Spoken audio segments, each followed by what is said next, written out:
this is James. Welcome back to the channel. I am the unofficial mayor of Cowboy Country, and I'm so glad you are here with us. Not going to go into full in-depth about the basketball game. I actually would like to save that for tomorrow. I will say this. Our guys put up a decent fight. It was some ups and downs. But what I hope is that we as Oklahoma State fans, and I know there's other teams represented, and I have other bobbleheads here to represent other teams in the Big 12, but I'm hoping that the Oklahoma State fans can realize that Jay, his team is pretty good. And although it's really awkward to talk about there's the guy that scored the most points for the Jayhawks because his last name is, well, it's Dick. His last name is Dick. Okay? There's nothing sexual. I mean, that's his last name. Which was really awkward listening to it on the radio. Now, I will say this. If you have not, and of course, I'm recording with my phone, so I can't show you, but if you have not tried the Varsity Network app, I would highly encourage you to do so, because as an Oklahoma State graduate, I want to listen to Dave and John. They're the two guys that do the play-by-play and the color commentary for Oklahoma State. You know, when I hear their voice on the radio, it just reminds me of my very fond memories of my time at Oklahoma State. So if you haven't tried it out, I would highly encourage you to do so. There's actually three things I want to cover today. The second one is I took OU in Texas to work. So, I mean, they're pretty much gone. I mean, I guess I could bring them back because they are technically still part of the Big 12. Nah, they can stay at work. I will say this. I did purchase a bobblehead for Houston, and it's coming. And I also did purchase one for, it's not technically a bobblehead for UCF. It's a Knight. And I'm just going to stick a UCF logo or sticker on it, because the ones that I saw online were like really expensive.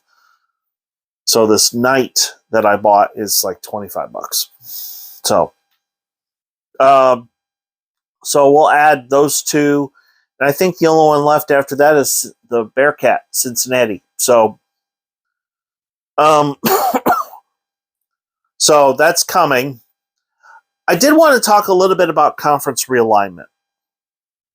I know that a lot of people online are talking about the demise of the Pac-12. I don't know if they're going to.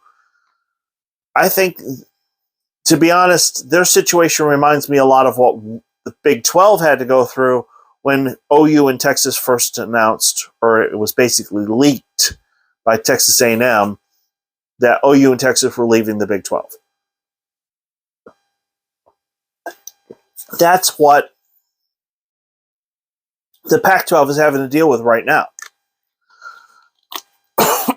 Now, this is just my opinion, but I think the Pac-12 needs to swallow their pride and add, I think they should add San Diego State, Fresno State, Boise State, and either Air Force or SMU. And here's why. San Diego State is fixing up their facilities. Or actually, they did. They built a brand new stadium. Boise State is fixing up their football facilities.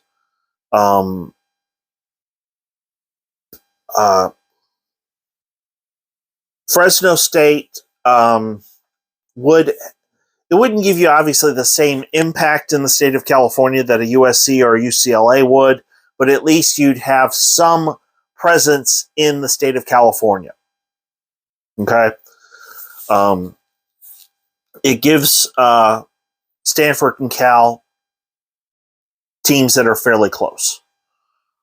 Air Force is also going to fix up their football stadium, and Air Force, obviously, the people that are in the Air Force serving our country are going to be rooting for that team.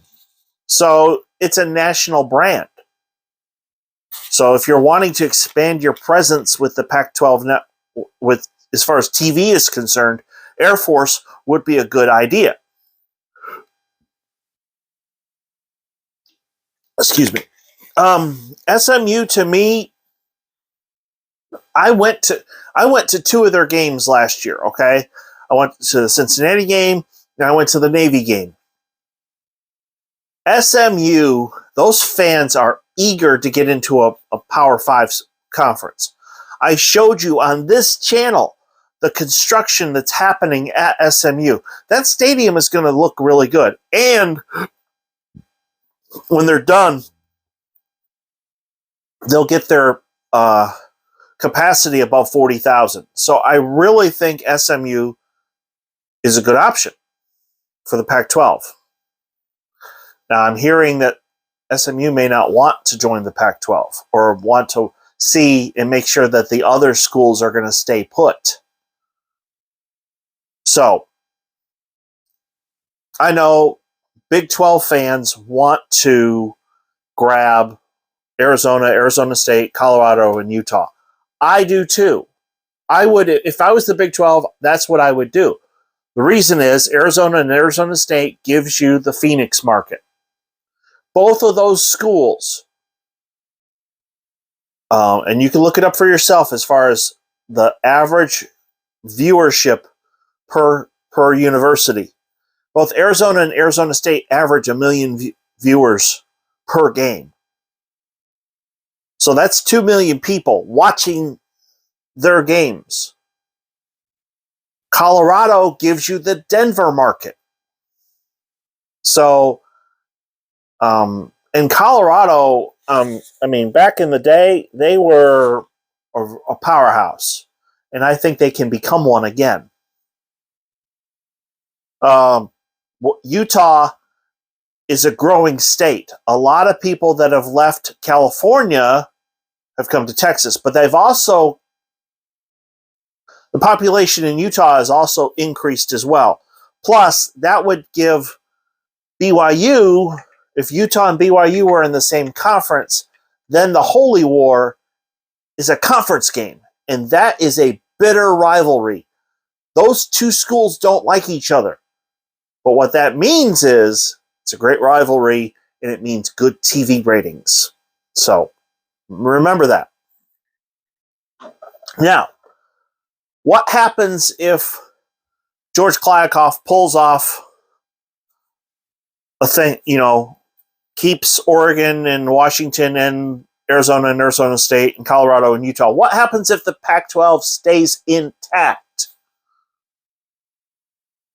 Should the Big 12 expand? I think they should. Me personally, I would grab BYU and Memphis. I'm not BYU. SMU and Memphis. Sorry about that. They're both fixing up their football facilities. SMU's is going to be above 40,000. The Liberty Bowl already is above 60,000. They're just making it more modernized.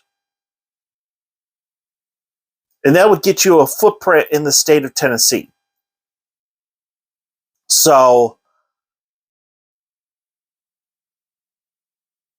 and also, quite frankly, Memphis is a pretty good basketball team. And SMU, although it's not a big presence in Dallas, it would get you more of a presence in Dallas. I know Texas A&M, and Baylor, heck, even Oklahoma State and OU have more of a presence in Dallas than SMU does. But winning attracts fans. And I have no doubt in my mind that I saw SMU twice last year. They are headed in the right direction. That is a team on the rise. So maybe not now, maybe in a couple years after the construction is done. But I do think they are a viable option. Obviously, I want the Four Corners schools first. But if we can't get those, in my opinion, the Big 12 should go after SMU and Memphis. So, anyway, if you're new to the channel, please hit like and subscribe. I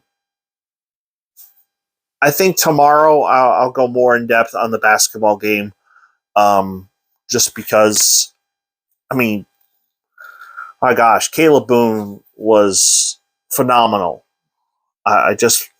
My gut feeling is that, Asbury played fairly well. Bryce Thompson played fairly well.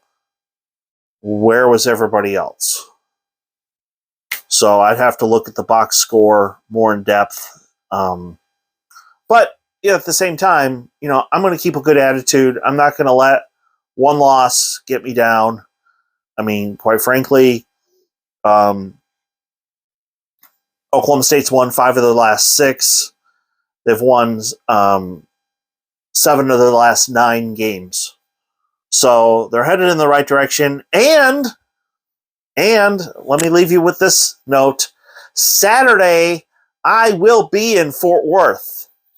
Unfortunately, my girlfriend has prior commitment, and it sucks, but, it is what it is. But I am going to be in Fort Worth, so I will be able to give you